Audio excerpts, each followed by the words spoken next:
que el corazón no la función, o sea que la función está alterada. Está bien, porque es parte de la definición, función. ¿Qué más? ¿Algo más? Estructura. Hay dos palabras importantes para definir falla cardíaca: función y estructura. ¿Algo más, chicos?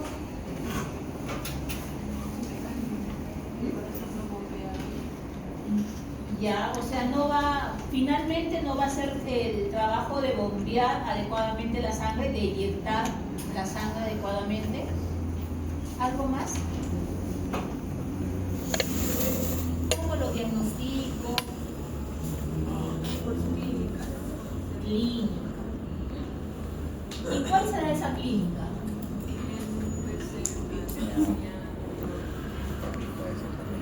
Disnea, dolor torácico, ¿qué más? Síncope, ya no es característico de la falla, pero el síncope es característico, por ejemplo, de un paciente que tiene una bradiarritmia, ¿no? Bloqueos auriculoventriculares hacen síncope y pueden llevar a falla, sí. ¿Qué más?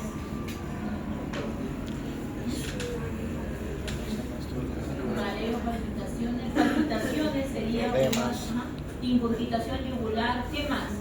Hay un síntoma importante que no lo han mencionado todavía. ¿Carga megalia? ¿Ah? ¿O sí lo has dicho? No me lo disnea, pero hay uno que es más específico. ¿Paroxística nocturna? ¿Disnea paroxística nocturna? Disnea paroxística nocturna también es un síntoma, pero el que es característico es la ortopnea. ¿Qué es ortopnea? Que está echado y no puede hablar. Paciente que no soporta el Que tiene decúbito. disnea al estar en decúbito dorsal, ¿no? Entonces, a ver, chicos, para definir falla cardíaca se ha hecho un consenso, ¿no? de la definición como tal de falla. Y vamos a ver que la falla cardíaca como definición viene a ser un síndrome, o sea, es un conjunto de signos y de síntomas que me van a indicar que hay una alteración. ¿De qué? De dos cosas importantes: de la función y de la estructura del corazón. O sea, es un conjunto de signos y síntomas que me va a indicar que hay una alteración de la función y de la estructura del corazón. Si yo hablo que está alterado la estructura del corazón, ¿cómo qué, por ejemplo, puede estar? ¿Qué estructura del corazón estaría alterada? ¿Qué se imaginan con eso? ¿Más? Una hipertrofia ventricular, ¿ya? ¿Qué más? Que exista una alteración en las válvulas como insuficiencia o estenosis. ¿Qué más? Alteración en la conducción auricular. Alteración en la conducción. La conducción, ya. No, eso no sería tanto la estructura, eso sería más la parte, la conducción sería más algo a nivel la parte electrofisiológica del corazón. Ajá.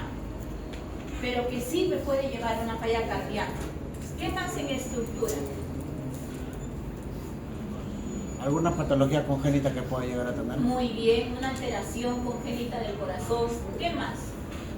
Hay algo importante. Cuando alguien se infarta, ¿qué pasa con el corazón? Isquemia. Pero ¿cómo lo veo en la estructura?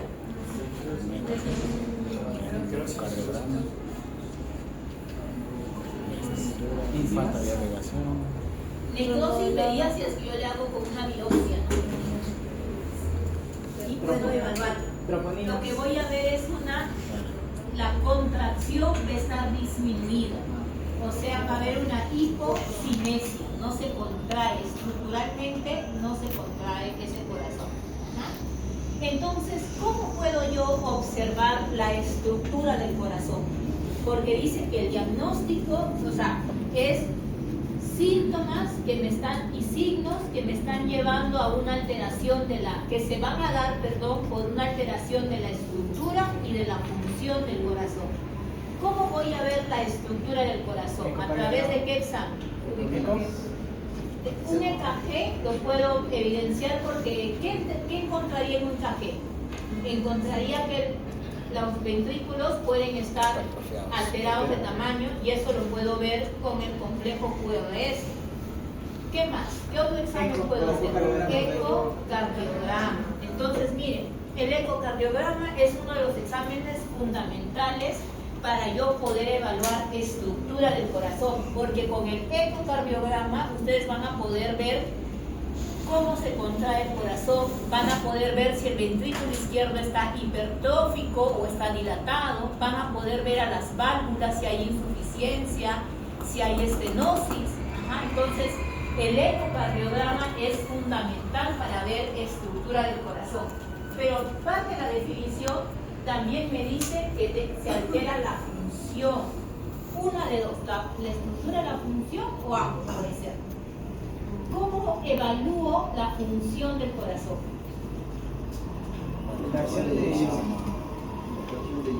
Con la fracción de eyección, que se conoce como el FE, ¿no? Que es la fracción de eyección del ventrículo izquierdo, el FE. ¿Y con qué examen yo puedo evaluar el FE? ¿Con qué examen evalúo el FE?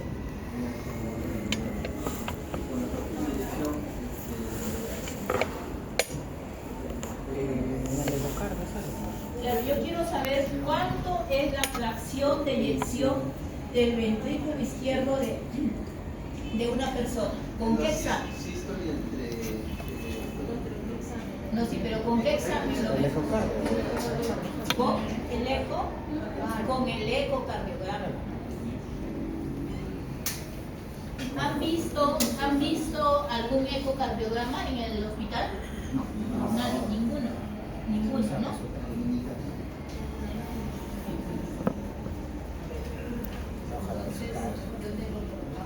Nosotros en el celular ahí un interno que estaba poniendo sus manguitos.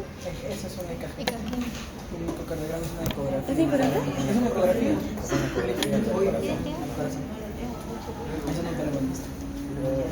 Yo le voy a mandar a la para que puedan observar cuáles son los datos que veo en un ecocardiograma, ¿no? El ecocardiograma, aparte de informarme, me va a decir cómo está el ventrículo izquierdo, las aurículas, el septum, y me va a decir las válvulas, cómo se encuentran, cuánto es el flujo, y también me va a decir cuál es la fracción de eyección del ventrículo izquierdo. ¿Cuál es el FEBI normal? ¿Cuánto es normal el FEBI? 55-70. Mayor a 50%. O sea, no es un límite exacto, es mayor a 50%, es FEBI normal.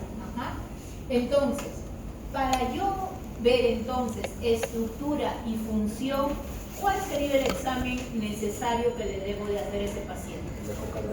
Ecocardiograma. Entonces, el primer concepto que tienen que entender es, si yo clínicamente hice el diagnóstico de falla cardíaca, le debo pedir a ese paciente un ecocardiograma. No puede haber alguien con falla cardíaca que no tenga un ecocardiograma. Claro, porque yo necesito saber la fracción de eyección.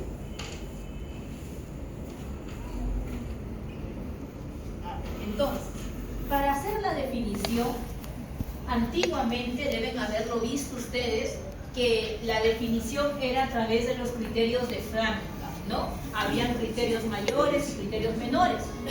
Eso, hasta el día de hoy, podemos decir que está vigente en el sentido de que se unieron varias asociaciones, la Sociedad Americana del Corazón, la Sociedad Europea del Corazón, para poder hacer una definición global de falla cardíaca. Y tengo 3 puntos importantes.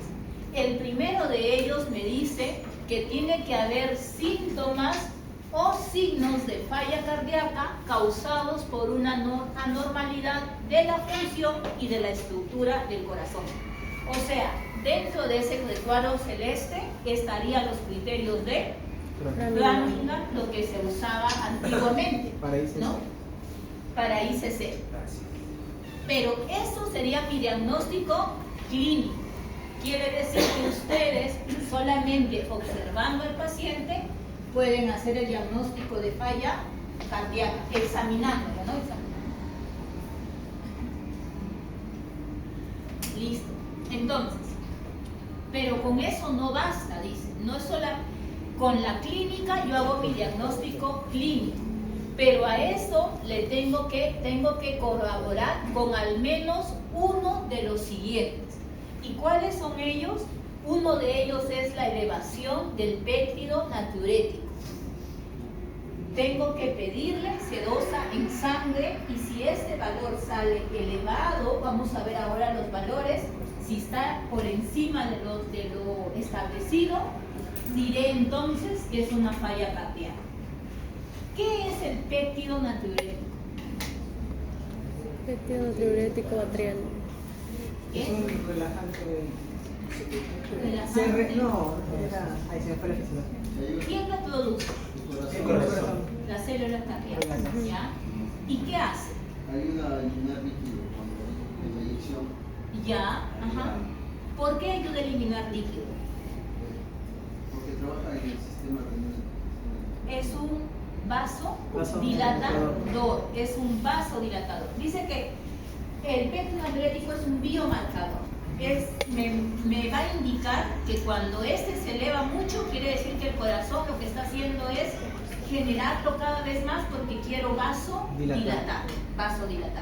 Cuando yo vasodilato, o sea, esta es una arteria y yo se vasodilata, se agranda más, quiere decir que va a contener ¿qué? Más volumen, ¿no? Más volumen. Y ahí vamos a entender un poco por qué la falla cardíaca es una sobrecarga de volumen. Finalmente el corazón falla, no funciona adecuadamente y lo que genera es que exista una sobrecarga de volumen. ¿Por qué? Porque hay una vasodilatación constante que retiene más líquido en el intravascular. Pero como no se puede quedar dentro del intravascular, empieza a salir al extravascular. Y es así que yo voy a empezar a ver ¿qué cosa? Edema. Si esto pasa en el pulmón y el líquido del intravascular se sale al intersticio, ¿qué va a condicionar? Congestión pulmonar. Y el paciente ¿qué va a sentir? Disnea, ortopnea, disnea paroxística nocturna, hasta puede llegar a un edema agudo de pulmón. Entonces, falla cardíaca es que disfunciona el corazón y hay una sobrecarga de volumen. Para yo identificarlo, va a haber elevación del péptido natriurético, ¿no? Entonces, o dice que puede haber otra opción. Quizás yo no tengo esto en el hospital, no puedo dosarlo. Entonces, la otra opción dice es evidencia objetiva de que exista congestión cardiogénica pulmonar o sistémica. ¿Con cuál yo evidenciaría que hay congestión pulmonar? ¿Con qué examen? Un rayos X de tórax. ¿Con qué yo evidenciaría que hay una congestión sistémica? Presión elevada. O sea, sistémicamente que hay sobrecarga de volumen. Edema. Solamente observándolo. Ajá. ¿No? Entonces, yo puedo hacer mi diagnóstico con la clínica, ¿no? O asociado a elevación de péptido más un estudio de imágenes. Ajá. También puedo saber que hay sobrecarga con un ecocardiograma. Aquí voy a usar imágenes para evidenciar la congestión, la sobrecarga de volumen. Listo. Con eso yo hago mi diagnóstico. Entonces, es importante que recordemos cuáles son los síntomas y los signos de falla cardíaca. En esta tabla están separados por síntomas y signos. Los criterios de Framingham están vigentes hasta el día de hoy, sí, por solo la primera parte, la parte celeste, pero yo necesito confirmar eso con elevación de péptido y con un estudio de imágenes. Por lo tanto, Finalmente, ¿qué le pediré a ese paciente como parte del estudio con falla cardíaca? Péptido natriurético y ecocardiograma. ¿Puedo usar otros exámenes? Sí. EKG. En un EKG también se puede ver sobrecarga de volumen. También puedo ver en un rayos X de tórax. También es parte de un plan de trabajo para un paciente con falla cardíaca. Dentro de los signos y síntomas hemos